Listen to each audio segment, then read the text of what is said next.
네, 오대영 라이브의 간판 코너 단도직입을 시작하겠습니다.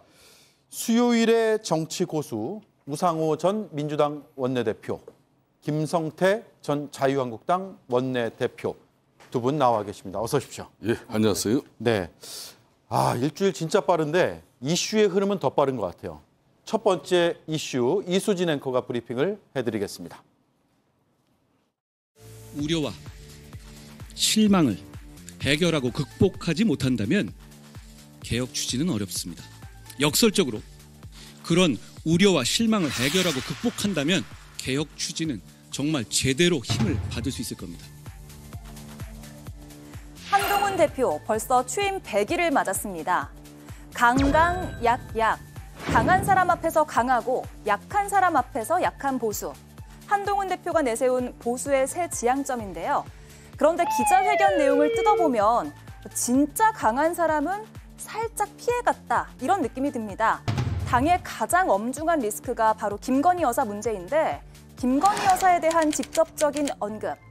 준비된 기자회견문에서는 단 한 번도 없었고요. 질의응답에서 딱 한 번 말했습니다. 대신 때리기 편한 이재명 대표의 이야기는 꽤 자주 언급을 했습니다. 이재명 대표가 대선 출마하면 내세웠던 억강 계약과는 어떤 차이는 이재명 대표는 그렇게 살아오지 않으신 것 같은데요. 그게 차이 같습니다. 모쪼록 앞으로의 100일, 또 그 이후를 위해서라도 지난 100일에 대한 평가가 필요해 보입니다. 네, 지난 100일 평가해보죠. 100일 된 한동훈 대표, 정치적 입지가 시작 때보다 더 커졌다, O. 아니다, X 들어주시죠. 이게 딱 세모인데. 세모를 상당히 좋아하십니다. 예. 예. 더 커졌다 두 분 다 들어주셨습니다. 먼저 우상호 의원님. 일단 과거에는 집권당 대표가 대통령에 가려서 그렇게 주목받기 좀 어렵습니다. 여권 대표라는 위치가. 네. 그런데 지금 한동훈 대표가 대표 취임 이후에 연이어 윤석열 대통령과 일종의 맞서지 않습니까? 그런 대통령과도 맞설 수 있는 지도자구나. 이런 모습을 보여준 것은 저는 성공적이었다고 보고요. 다만 이제 그게 좀 적절하게 지혜롭게 하지 못하면 갈등 유발자. 네. 저 사람 왜 저러냐. 이런 이미지가 남을 수 있단 말이죠. 그런 측면에서 얻는 게 있다면 또 잃는 것도 있는 건데 이게 이제 앞으로 남은 마무리를 어떻게 하느냐에 달려 있다고 봐야 되겠죠. 네. 어쨌든 100일간은 존재감은 역대 집권당 대표 중에서는 상당히 그 갈등을 유발했다 하더라도 상당히 센 존재감을 보여주었다. 저는 이렇게 존재감을 보여줬다. 10점 만점에 그러면 한 6, 7점 이상 주실 수 있어요? 아니, 존재감이 셌다는 것이지 일을 잘했다는 건 아니죠. 그럼 5점 밑으로? 그냥 5점 정도. 5점 정도? 왜냐하면 민생 문제라든가 경제 예. 문제를 챙기는 집권당 대표의 모습은 사라져버렸거든요. 네. 그런 건 좀 아쉽죠. 부각은 됐으나 그 내용을 따져보면 긍정적이지만은 않다 이 말씀이고요. 예. 정말 말도 많고 탈도 많은 100일이었습니다. 그래 좀 전에 우상호 원내대표님 말씀처럼 원외 당대표로서 집권당 또 당대표였는데 이게 이제 사실상 집권당은 대통령의 그늘에 가리거든요. 예. 그런 측면에서 말도 많고 탈도 많았지만은 그래도 원외 당대표의 한계 속에서도 존재감은 분명히 표시가 됐다. 존재감은 이제 본인 입장에서는 좀 성공적으로 볼 것입니다. 그렇지만은 이게 집권당 당 대표는 진짜 고도의 정치력을 보여야 되는 그런 위치인데 네. 그만큼 당정 관계라는 게 이 집권당만이 가지고 있는 관계거든요. 이 관계가 쉽지 않은 관계인데 역시 쉽지 않은 지금 상황으로 당대표로서의 100일을 맞이했다. 네. 이렇게 보고 있습니다. 입지는 커졌으나 점수로 따진다면 10점 만점에? 저는 그래도 한 70점 정도는 7점. 10점 만점에 7점 정도. 네. 5점 7점을 주셨습니다. 그렇군요. 전면 등판 이후에 그러면 지지율 추세가 어떻게 되는지 한번 보고 또 말씀을 나눌게요. 3월 달에 이제 한창 총선 열기가 뜨거울 때 장내 정치 지도자 선호도를 한국갤럽에서 조사했는데 그때는 엎치락뒤치락 하지만 이재명, 한동훈 이렇게 24, 23 이렇게 나오기도 했는데 총선이 좀 반영이 됐겠죠, 결과가.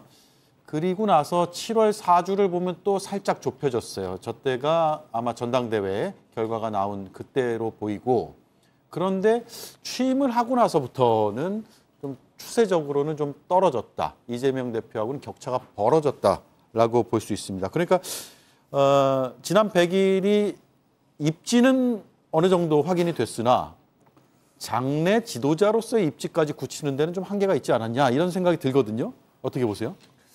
지금 이제 가장 높았을 때가 이재명 대표하고 근접했을 때가 19% 정도 나왔지 않습니까? 네. 그러면 지금 15% 정도다 그러면 한 4% 떨어진 건데, 그건 다시 말씀드리면 보수 지지층 중에 최근에 한동훈 대표의 행보에 마음이 들지 않는 분들이 한 4, 5% 있다 이렇게 볼 수 있는 것이죠. 네네.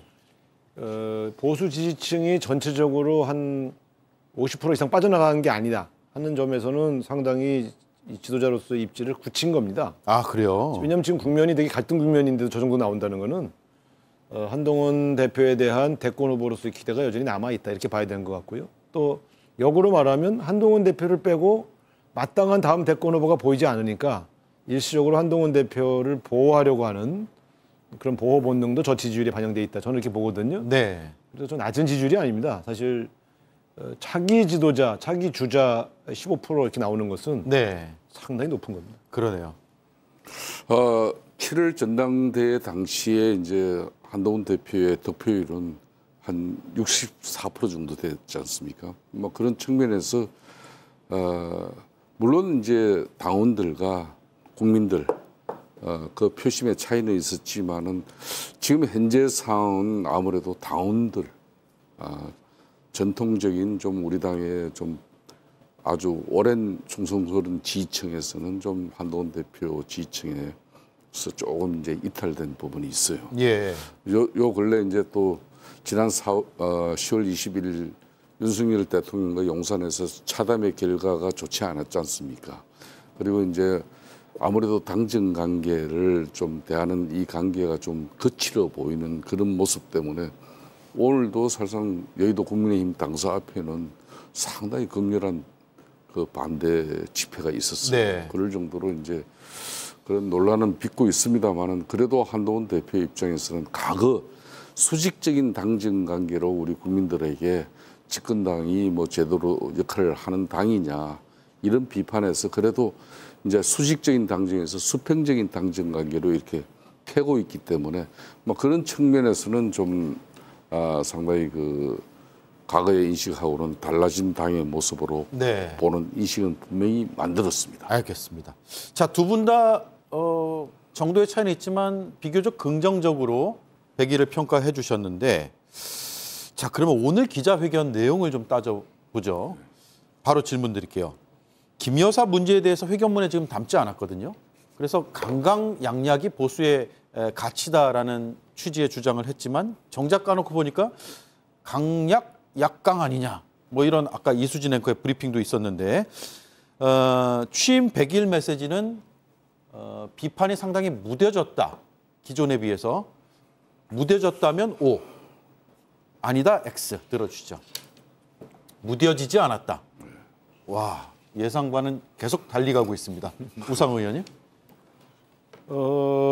지금 속도 조절하고 있는 거로 보여집니다. 속도 조절이다. 네, 왜냐하면 이제 본인이 애초에 준비한 내용에는 포함되어 있지 않았지만 기자의 질문에 답하면서 생각이 바뀌지 않았다는 것과 특검에 대해서 두 번째 영부인 문제를 해결해야 된다고 하는 의지는 여전히 강하게 피력했단 말이죠. 네. 그렇게 본다면 지금은 이제 일단 던져놓고 당내 친윤계 의원들이나 혹은 그 중진들이 적어도 한동훈 대표에 대해서는 좀 부정적인 입장을 갖고 있지만 김건희 여사 문제는 해결해야 된다고 하는 입장들을 계속 대통령실에 전달하고 있지 않습니까? 예. 그걸 좀 지켜봐야 되겠다고 하는 전략적인 어떤 포석이 깔려 있는 것 같아요. 그래서 제가 볼 땐 지금 뭐 어쨌든 대통령실에서 뭔가 종합적으로 검토한다 이런 얘기가 흘러나오는데 오늘 100일 기자회견에서 또 야박하게 또 감정적 갈등을 일으킬 필요가 없다 이렇게 판단한 것 같고요. 네. 저는 생각이 바뀌지 않았기 때문에 만약에 대통령실에서 납득할 만한 김건희 여사 대책이 나오지 않으면 2라운드가 또 시작될 것이다. 저는 그렇게 봅니다. 예.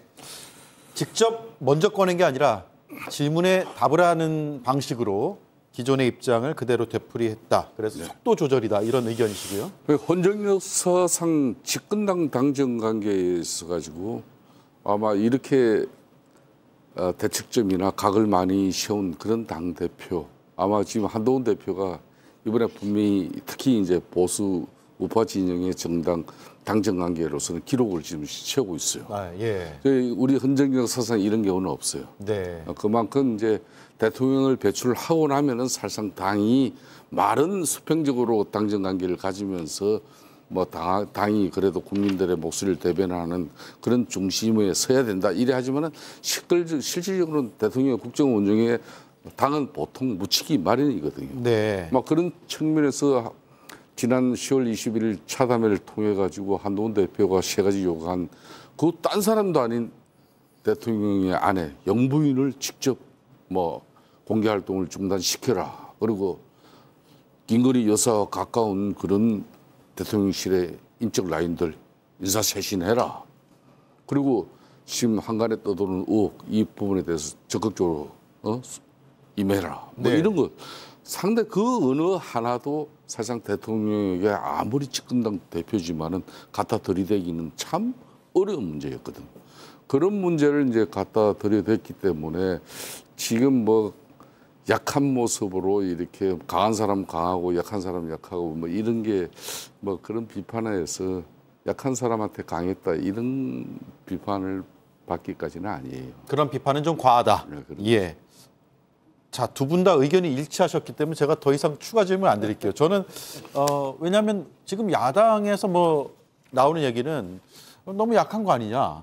그리고 한동훈 대표가 뭐 예를 들어 최상병 사건이라든가 이런 문제들을 조금 더 제기해 주는 게 맞지 않았느냐라는 뭐 물론 이제 비판을 위한 비판일 수도 있지만 그런 비판들이 나오고 있어서 낙제점이다, 뭐 모순이다 이런 표현까지 쓰고 있어서 질문 드려봤는데 두 분은 역시 뭐 야당 입장에서는 민주당이나 뭐 조국 혁신당이나 개혁신당 어느 야당이든 네. 집권당 당정 관계가 파탄이 나고 어그러지고 뭐 그렇게 해서 좀 볼상사나운 모습이 되면은 아무래도 대통령 국정 운영 지지율도 떨어지고 또 국민의힘 집권당도 지지율도 떨어지고 네. 야당이 바라는 모양이니까 뭐 그렇게 됐죠. 알겠습니다. 자, 그런 그럼 이야기를 할 수밖에 없는 거죠. 네.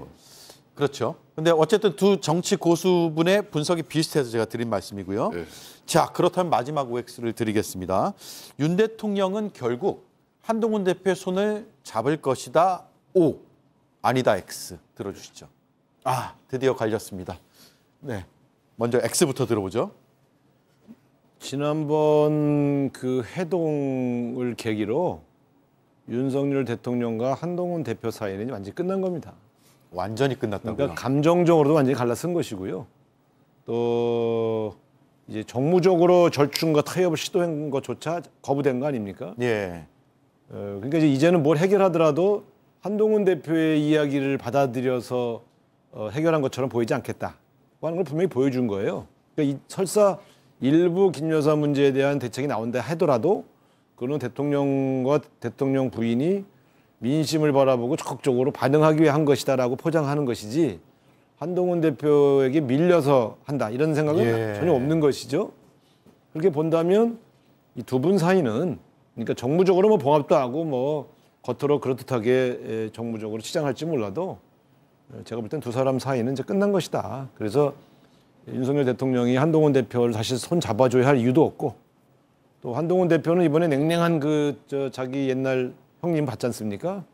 끝났다고 생각하고 있을 거예요. 네. 근데 어쨌든 대통령으로 계속 대통령으로 행보를 해야 되겠다라고 생각하고 있기 때문에 이건 어쩔 수 없는 차별하다 이렇게 저는 마음 먹고 갈 거라고 보고 봉합을 시도하고 있는 제3자조차 눈에 띄지 않지 않습니까?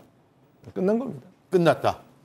대통령과 이제 한동훈 대표와의 불편한 이 관계, 뭐 그거는 집권당으로서도 그 사실을 국민들에게 이렇게 뭐 숨길 이유는 없죠. 이미 다 드러난 것이고 그렇지만 이 당정 관계가 파탄나고 끝장날 것이다. 저는 그렇게 보지는 않아요.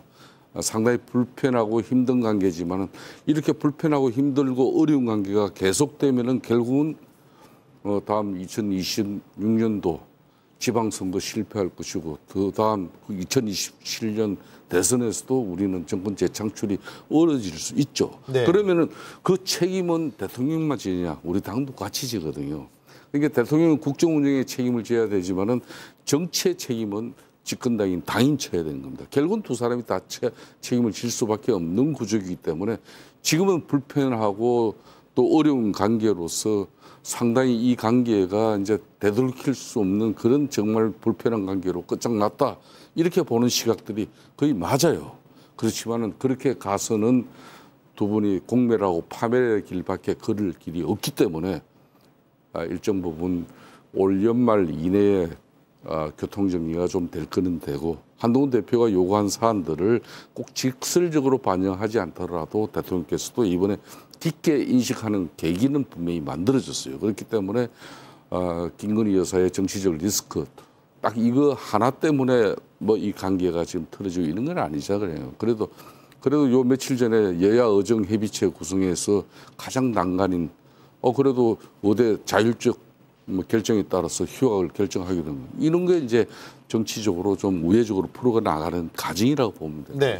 네. 이게 이제 그걸 서로 절충을 하고 이렇게 뭐 정무적으로 당정 관계는 일정하게 유지해 나가겠죠. 네. 여당인데 저는 윤석열 대통령 개인과 한동훈 대표 개인 이 두 개인 사이에 이 말하자면 골은 너무 깊어서 해결하기 어려울 거다 이렇게 말씀드린 것이죠. 당정 관계야 어떤 형태로든 뭐 대표가 없어도 어떤 형태로든 끌고 갈 수 있는 건데 두 사람 사이는 이제 끝난 것 같아요. 네. 그게 이제 그게 인간적인 관계를 말하는 거죠. 예, 뭐 저도 뭐 그 부분에 대해서는 크게 뭐 반론을 취하지는 않습니다. 알겠습니다. 인간적으로 끝났다는 데는 두 분이 의견이 맞닿아 있습니다. 자, 민주당 얘기해보죠. 이수진 앵커 정리해 주시겠습니다. 드리겠습니다. 이재명 대표가 보수 책사 윤여준 전 장관을 만났습니다. 국내외 정세 이야기로 대화를 시작했는데 정부 여당에 대한 비판으로 금세 의견 일치를 받습니다. 윤 대통령은 뭐니 해도 국민적 지지도를 높이는 게 굉장히 급선무일 것 같은데 원래 배포가 큰 양반이라 그런가 별로 그런 거 신경 안 쓰는 것 같잖아요. 저희도 사실 이제 국가가 워낙 불안정해지니까 그게 국민들의 삶에도 악영향이 너무 크고 전국이나 국정 운영이 좀 안정이 되면 좋겠다는 생각을 합니다. 윤여준 전 장관 비판의 수위를 높이더니 오히려 이 대표를 당황하게 만들기도 했습니다. 국민의 신뢰를 얻기 위한 경쟁을 하는 건데 뭐 죽고 살고 하는 식으로 하는 건 이건 정치가 아닙니다. 전쟁이죠. 그게 제일 안타깝습니다. 그러니까요. 뭔가 민주주의 훈련이 덜 된 분들이 권력을 잡아서 그런지도 모르겠어요. 자, 그 얘기는 뭐라고 하겠다. 이게 어려울수록 대화하고 감정이 생기면 안 되지 않습니까? 네, 오늘의 만남을 이재명 대표의 외연 확장 행보로 보는 시각이 많은데요. 그 외에도 다른 포석은 없을까요? 네. 이재명 대표가 지난달에는 이상돈 전 의원, 김종인 전 의원도 비공개로 만났거든요. 그래서 보수 책사라고 불리는 분들을 이렇게 연쇄 회동하고 있단 말이에요. 이게 어떤 의미인가를 분석할 텐데 바로 질문 드리겠습니다. 차기 대선 주자 혹은 차기 대통령의 인상, 이미지를 선점하기 위한 목적이 있다. O. 아니다. X. O부터 들어보겠습니다. 지금 이제 이재명 대표 주변, 흔히 말하는 민주당 내에 내노라 하는 뭐 이런 선수들, 기술자들이 이거는 이재명 대표 집권 시나리오가 정말 충실하게, 정말 정확하게 지금 작동되고 있다고 저는 보고 있어요. 예.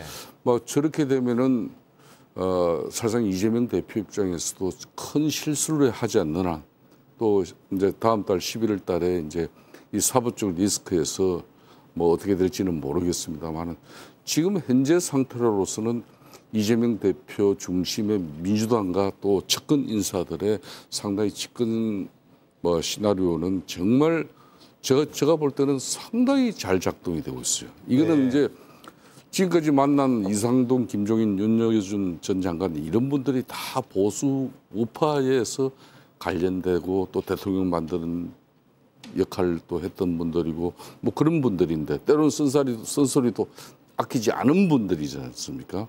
이런 분들을 차례차례 만나면서 결론은 자신이 집권을 더 구체화되고 또 앞으로 또 자기가 또 대선에서 가장 민주당의 결정적인 후보가 될 수밖에 없는 그런 정치적 입지를 계속 쌓아나가고 있는 거죠.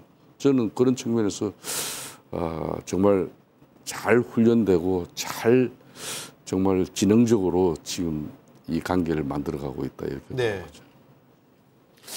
아니 그러니까 이제 대선을 준비하기 위한 소위 이제 정권 교체를 준비하기 위한 좀 말하자면 여러 가지 조직을 짜고 있지 않습니까? 소위 집권 플랜 본부라는 걸 짰는데 그 일환이죠. 그러니까 집권을 위한 모색으로 언론들의 조언을 좀 듣는 행보를 하고 있는 것입니다. 네. 근데 이게 무슨 이미지 선점용이다. 네.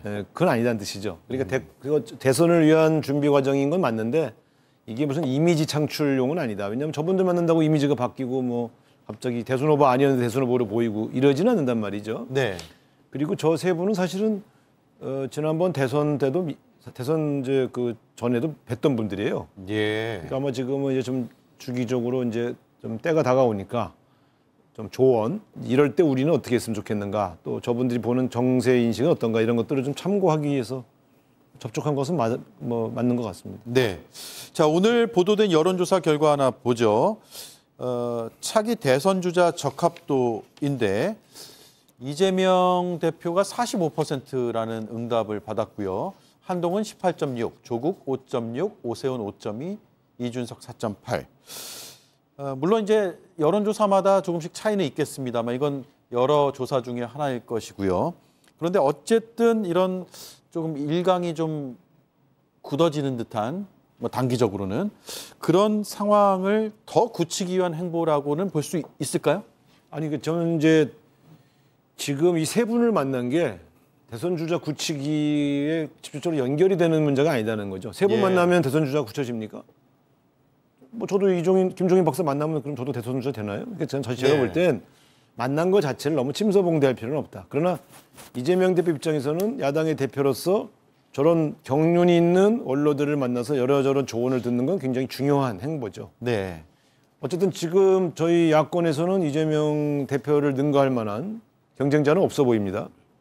아까도 말씀드렸지만 한동훈 대표가 이 난리통에도 18% 가깝게 지지율이 유지되고 있고 유력한 대항마인 오세훈 시장이 5.2%밖에 안 나왔지 않습니까? 네. 이런 현상들이 더 특이한 거죠.